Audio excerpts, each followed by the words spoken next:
ভুলে কি গেছো আমায়, ভুলে কি গেছো আমায়।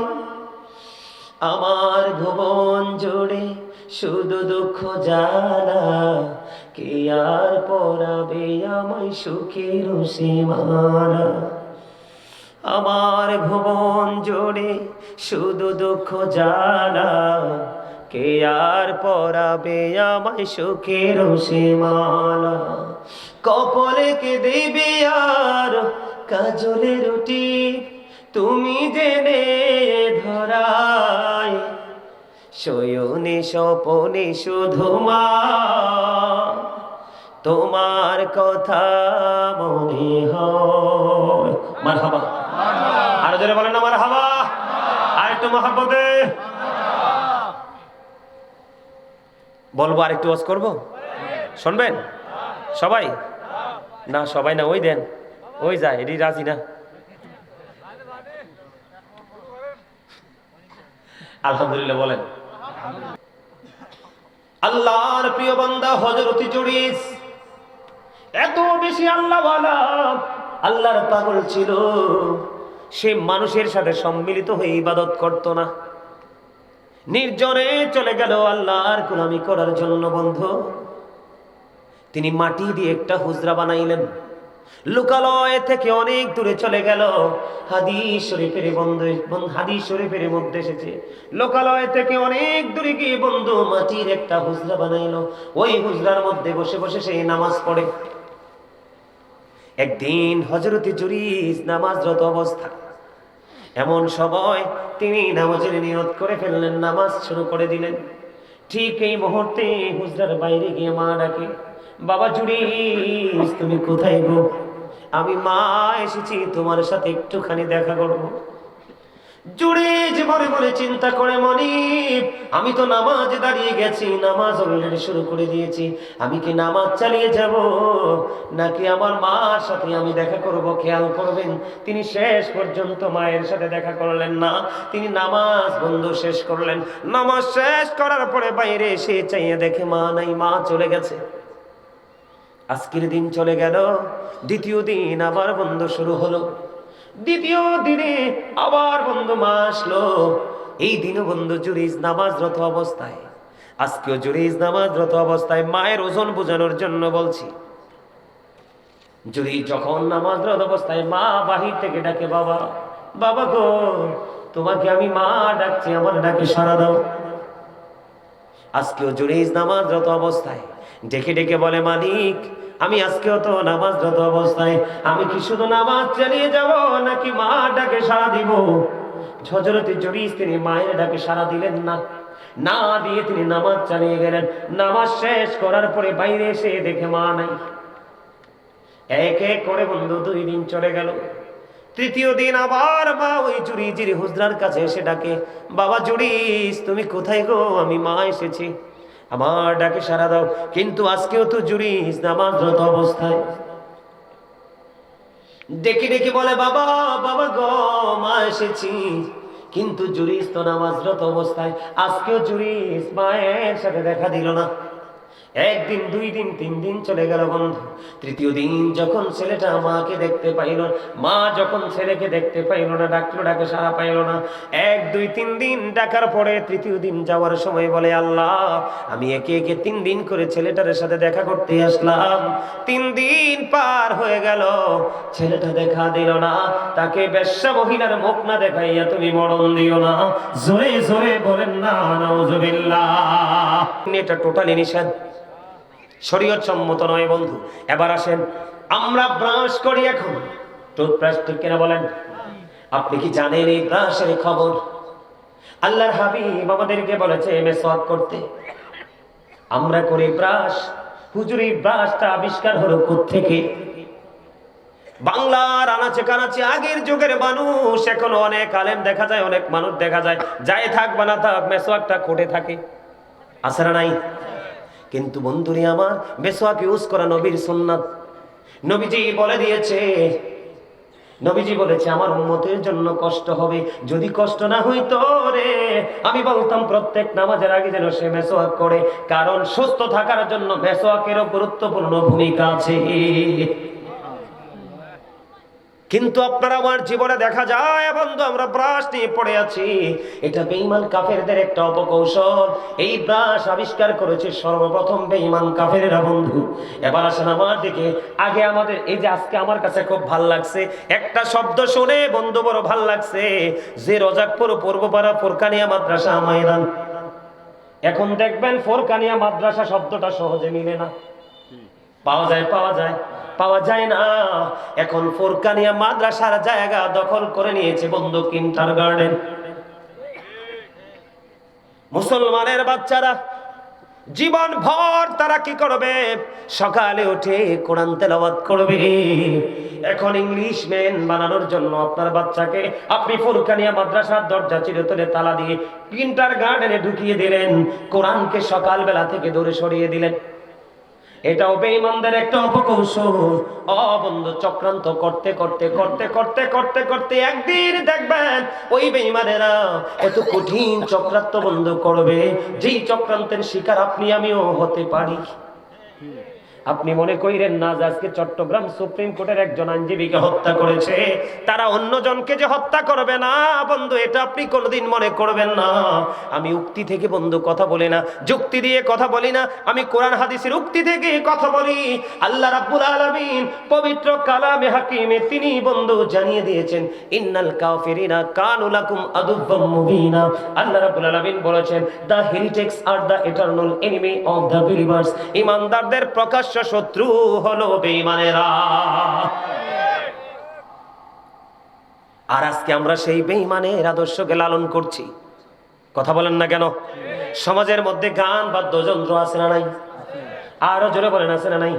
বিয়ের মতো একটা পবিত্র কাজ, এই পবিত্র কাজের মধ্যে পর্যন্ত গান বাদ্যযন্ত্র হয় কি হয় না? আমি আপনাদেরকে বলে দেই বন্ধু, আমি আপনাদেরকে বলে দিই, আল্লাহর হাবিব বলে দিয়েছেন কিয়ামতের আগে পৃথিবীর বুকে গান বাদ্যযন্ত্র বেড়ে যাবে। এটা হলো কিয়ামতের আলামত। রাসূল বললেন কিয়ামতের পূর্বক্ষণে এক শ্রেণীর মানুষ দেখা যাবে, তাদের চেহারাটা বিকৃত হয়ে যাবে, মাটির মধ্যে তাদেরকে গ্রথিতকরণ করা হবে। ইয়া রাসূলুল্লাহ, তারা কি তাওহীদ মানবে না? তারা কি রিসালাত মানবে না? রাসূল বলেছেন ওয়াইয়াসুমুন ওয়াইয়াহুজ্জুন ওয়াইয়ুসাল্লুন, তারা নামাজ পড়বে, তারা হজ করবে, তারা রোজা রাখবে। ইয়া রাসূলুল্লাহ, তারপরেও কি তাদের এই সাজাটা বহাল থাকবে?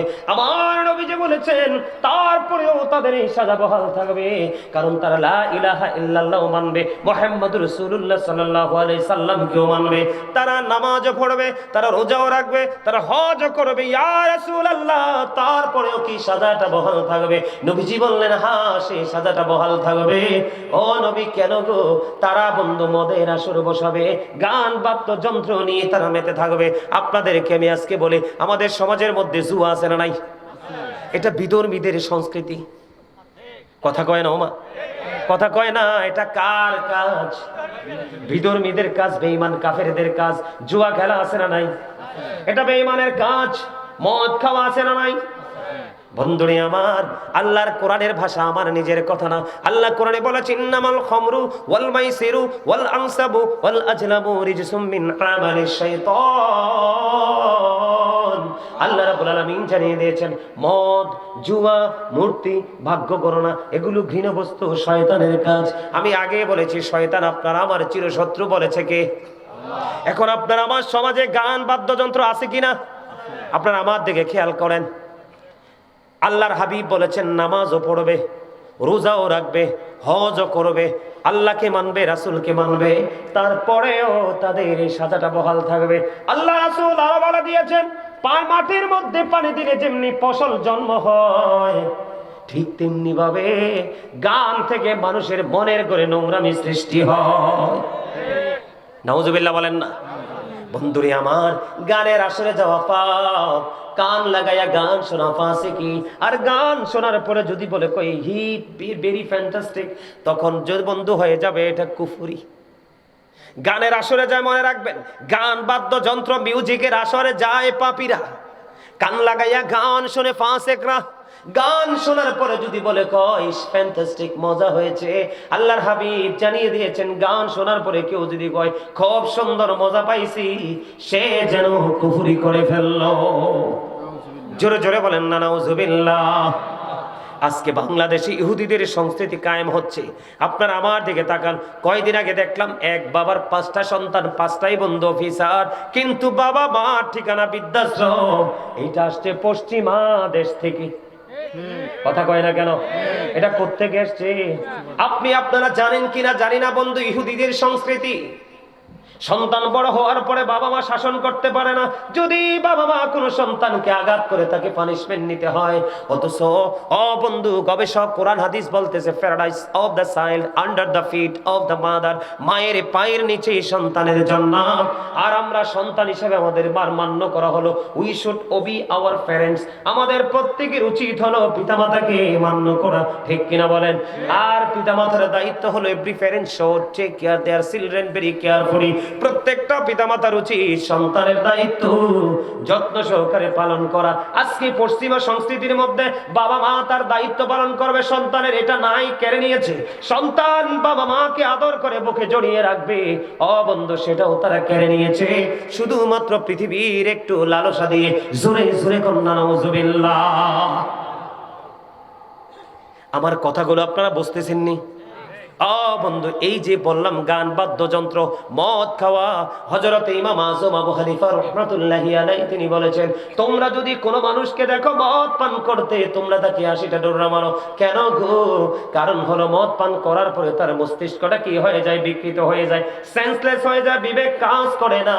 তখনই সে সামাজিক অনৈতিক কাজে লিপ্ত হয়। আজকে তাদের দেশের সংস্কৃতি।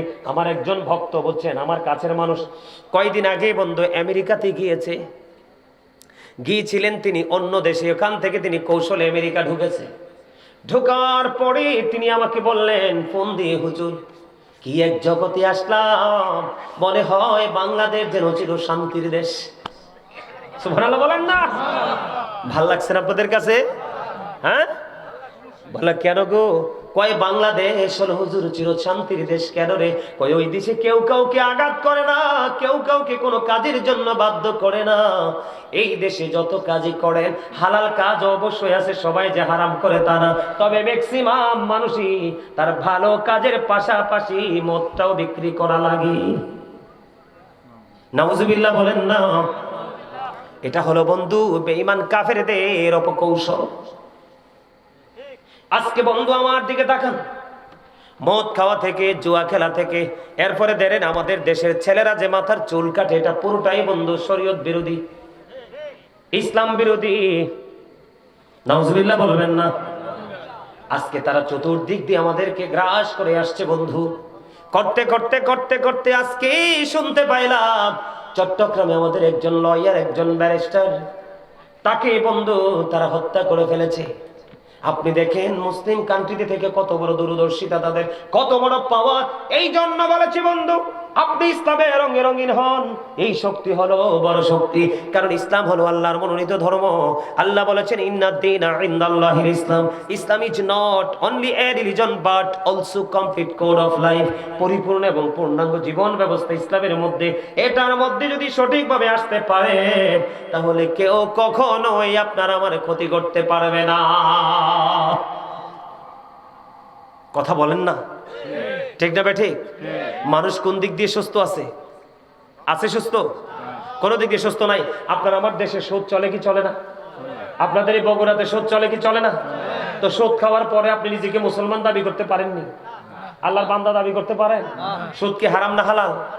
এই কথা কইলে তো মসজিদের মিম্বর থেকে নামাই দিব, কব হুজুর এই জুমাটা আমি পড়াই ফেলবো, আপনি চলে যান।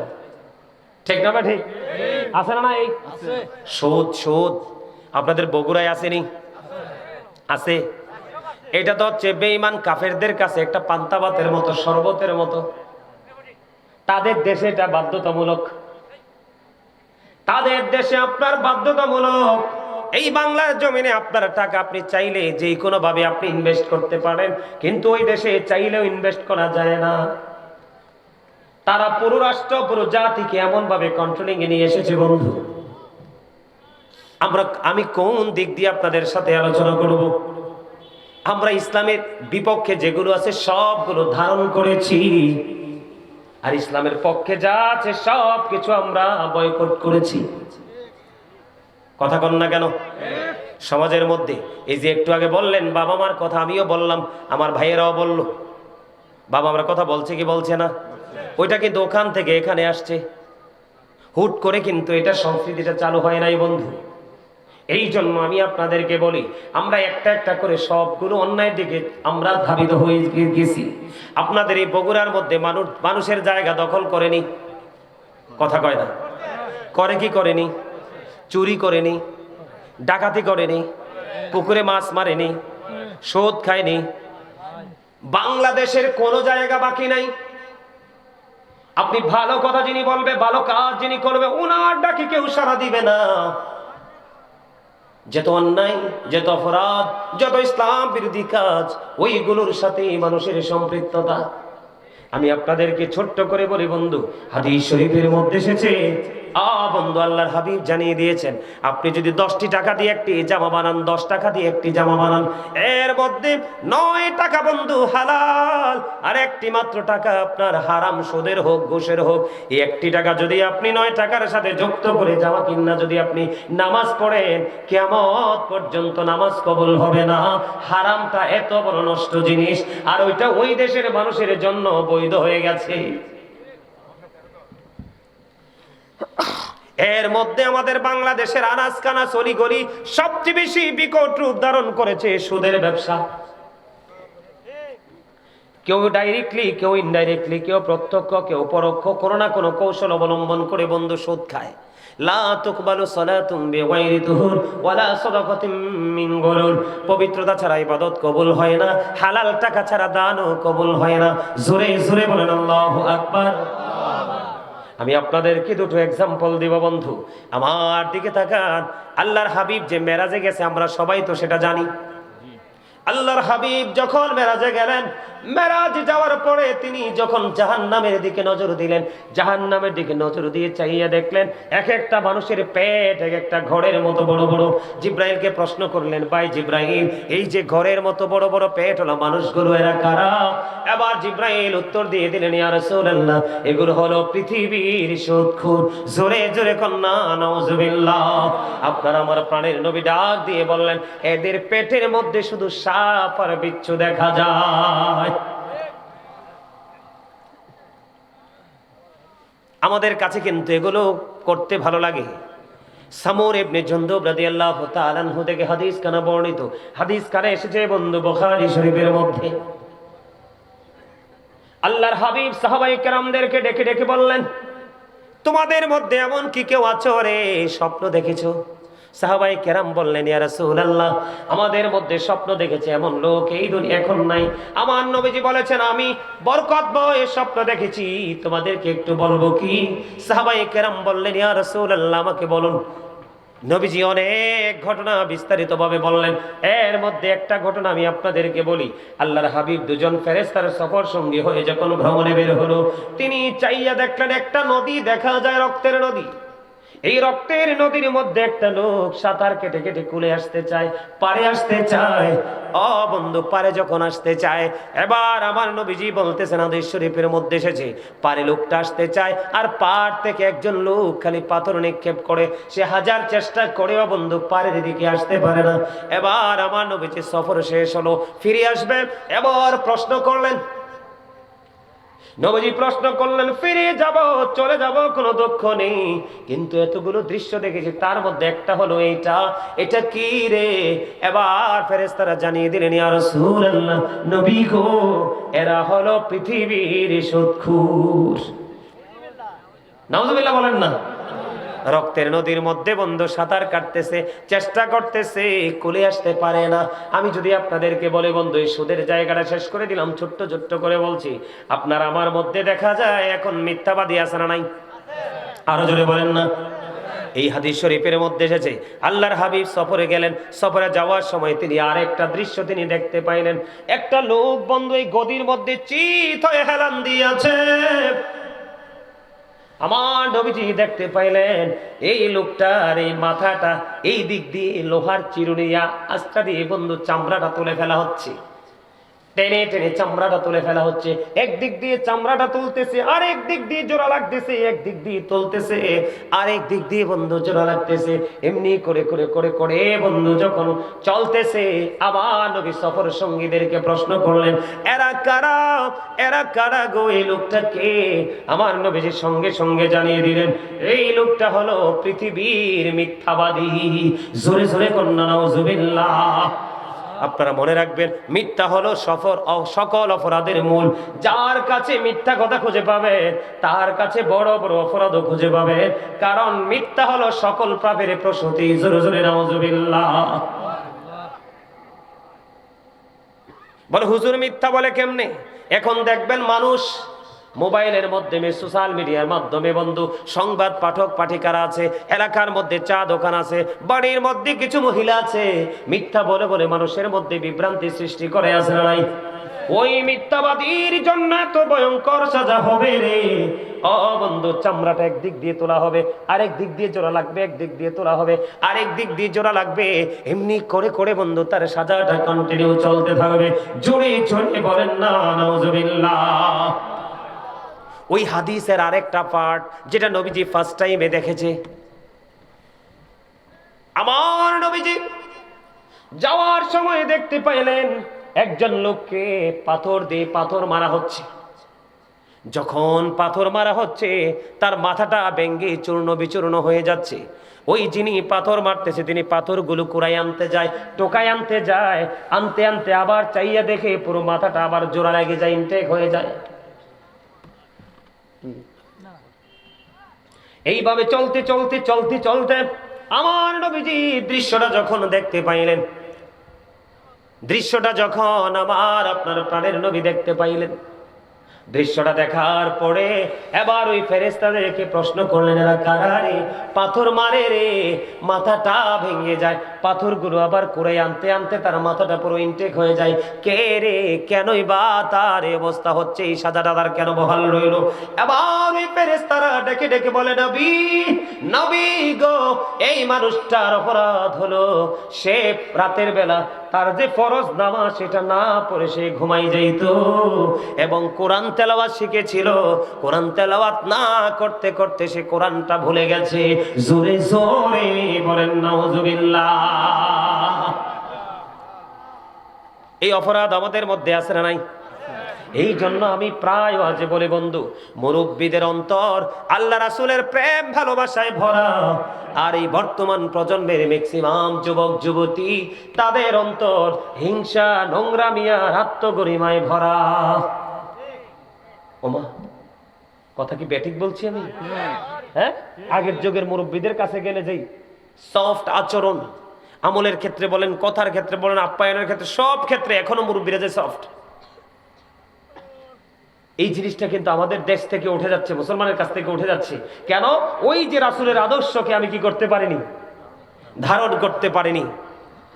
আল্লাহ রাব্বুল আলামিন, আল্লাহর হাবিব, তাদের আচরণ অত্যন্ত মধুর, অত্যন্ত মিষ্টি। আমাদের সমাজের মধ্যে জিনা ব্যভিচার আছে না নাই? কথা বলেন। ওই হাদিস শরীফের আরেকটা অংশ, আপনার আমার প্রাণের নবী ওই ফেরেশতাদের সঙ্গে সফরে বের হয়ে গেল। সফরে যখন বের হয়ে গেল, সফরে বের হয়ে যাওয়ার পরে নবীজি ওই হাদিস শরীফের আরেকটা অংশ বন্ধু, নবীজি দেখতে পাইলেন আগুনের একটা চুলা দেখা যায়, আগুনের এই চুলাটার মধ্যে বন্ধু উলঙ্গ নারী পুরুষ দেখা যায়। আমার নবীজি বললেন, এই উলঙ্গ নারী পুরুষগুলো এরা কারা রে? এবার আমার নবীকে ফেরেশতারা জানিয়ে দিলেন, ইয়া রাসূলুল্লাহ, ইয়া হাবিবাল্লাহ, নবী নবী গো, এই যে উলঙ্গ নারী পুরুষগুলো এরা হলো পৃথিবীর জিনা এবং ব্যভিচারের কারণে ওয়ালা। জোরে জোরে বলেন নাউজুবিল্লাহ। অপরাধগুলো আমাদের মধ্যে আছে না নাই? আপনাদের বগুড়া এই বন্ধু রজাকপুর পূর্বপাড়ার ছেলেরা বাবা মাকে কষ্ট দেয়নি? দেয়। বিয়ের আগে না পরে? বিয়ের আগেও দেয়, পরেও দেয়, দেয়নি? এই যে আমার ভাই কইছে বিয়ের পরে বেশি দেয়। বিয়ের আগে কম দেয়, এটাই বাস্তবতা। বিশেষ করে দেখবেন শহরের যে ছেলেরা, শহরের মেয়েরা দুজন মিলে বন্ধু একত্রিত হয়ে মা বাবাকে বৃদ্ধাশ্রমে পাঠায়। বন্ধু, আমি আপনাদেরকে একটা গুরুত্বপূর্ণ মেসেজ দিব। বুখারী এবং মুসলিম শরীফের মধ্যে এসেছে বন্ধু এই হাদিস কানা। হাদিসটা বন্ধু অনেক লম্বা, এর মধ্যে একটা অংশ আমি আপনাদেরকে শোনাই। আল্লাহর একজন প্রিয় বান্দা ছিলেন হযরতে জুরিস। গভীর মন দিয়ে শোনেন, আমি আগেই বলেছি ছোট্ট ছোট্ট করে আপনাদেরকে আমি একটা একটা করে এক্সাম্পল দিব বন্ধু। আপনার এখানকার মানুষ কি গভীর রাইত হলেও আর শোনে না? না, আমারই মনে হয় পছন্দ করছে না। হ্যাঁ করছে তো, এরকম রাইত হইলে ধরে আমার এসার পরে মাইক দিলেন না কেন? গজল কইতেন? ও আমার মান, ছেলে তো মাকে গালি দেয় নাই, মাকে কোনো কষ্ট দেয়নি, ছেলে তো নামাজরত অবস্থায়, কিন্তু মা তো বরদোয়া দিয়ে দিল, অভিশাপ দিয়ে দিল বন্ধু। পাশেই ছিল এক বেশ্যা মহিলা, গর্ভবতী। এটা হাদিস শরীফ থেকে প্রমাণ, বুখারী এবং মুসলিম শরীফের মধ্যে এসেছে। যখন তিনি দেখলেন ওই বেশ্যা মহিলা পাশেই বন্ধু তার গর্ভে সন্তান আছে, তখন এই মানুষ তাকে প্রশ্ন করতে শুরু করলো, বেশ্যা মহিলা কি তোমার এই পেটের সন্তান তুমি কোত্থেকে নিয়ে এসেছো? এবার ওই বেশ্যা মহিলা একটা ডাক দিয়ে বললেন, আমি সন্তান এনেছি ওই জুরিস থেকে। আসলে জুরি যেটার কিছুই জানে না। কৌশল কোনটা? মায়ের অভিশাপ। এবার বন্ধু বেশ্যা মহিলার সন্তান প্রসব করে ফেললো। সন্তান প্রসব করার পরে বন্ধু, সন্তান প্রসব করার পরে মানুষ প্রশ্ন করতে শুরু করলো, তোর এই বাচ্চা কোত্থেকে নিয়ে এসেছো? এবার ওই বেশ্যা মহিলা ডেকে ডেকে বলে, গো এই সন্তান আমি এনেছি জুরিস থেকে। আসলে জুরিস কি কিছু জানে? জুরিস তো কিছু জানে না। এবার বন্ধু আপনারা দেখেন, আপনাদের বগুড়া এটা হয় কি হয় না জানি না, কিন্তু আমাদের কুমিল্লাতে আমি দেখেছি বন্ধু, চোর চুরি করলে দোষ হয় না বন্ধু, সন্ত্রাসী কর্মকাণ্ড করলে কোনো দোষ হয় না, কিন্তু ইমাম সাহেব ছোট্ট একটা অন্যায় করলে এটা মানুষ সহ্য করে না। আছে না নাই? নামাজি ফরেজগার আল্লাহওয়ালা মানুষের ত্রুটি কখনোই সাধারণ মানুষ মেনে নেয় না। ঠিক তেমন হয়েছিল জুরিজের জামানায়। তখন তৎকালীন সময়ে মানুষগুলো কি করলো, জুরিসকে মারার জন্য চলে আসলো বন্ধু। তার ওই হুজরাটা ভেঙে ফেললো, তাকে বন্ধু প্রহার করতে শুরু করলো, টেনে হেসড়ে তার হুজরা থেকে বের করে নিও। জুরিস বারবার প্রশ্ন করে, কি আমার অন্যায়, কি আমার অপরাধ, আমি কি করেছি? কয় তুমি অবৈধভাবে বেশ্যা মহিলার গর্ভে সন্তান দিয়েছ। কোথায় সেই সন্তান? জুরিস বললেন, সন্তানটাকে আমার কাছে নিয়ে এসো।